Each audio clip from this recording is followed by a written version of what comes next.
Hyrja live e Dolces nga Grande Fratello në Big Brother Kosova, emocione, tension dhe intriga, të gjithë banorët dhe fansat e Big Brother Kosova prisnin me padurim momentin kur Dolce do të lidhte live nga Grande Fratello.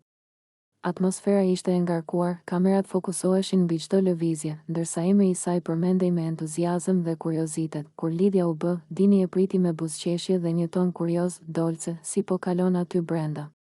Dolce filloi me një buzëqeshje të lehtë, duke tentuar të ruajë qetësinë, por emocionet ishin të dukshme. Mirë, në fillim më pritën shumë mirë. Atmosfera ishte interesante dhe unë isha e gatshme për çdo gjë që vinte përpara.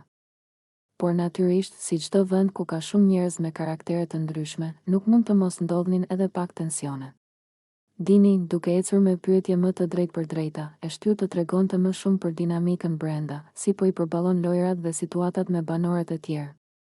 Dolce u qesh pak dhe me një gjuhë të hapur rrëfeu, fillimisht ishte gjithçka e qetë, po më pas filluan të gerricën pak mes tyre. Disa lojra strategjike, disa thashe theme. Nuk ka munguar rivaliteti, por unë po mundohem të qëndroj e qetë. Unë ju a ula pendët.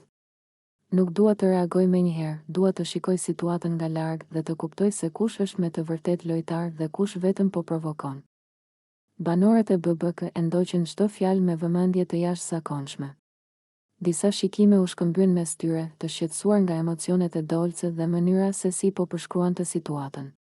Komentet e saj dukeshin të qarta dhe strategjike, ajo nuk po fshihej, por po tregonte se e kishte kuptuar lojën dhe po e menaxhonte me maturi. Dini e pyeti më tej për marrëdhëniet me disa banorë. Ka ndonjë konflikt që të ka shqetësuar më shumë apo ndonjë aleancë që po funksionon?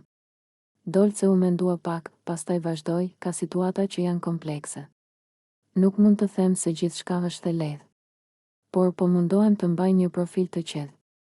Kur shoh ndonjë situatë që mund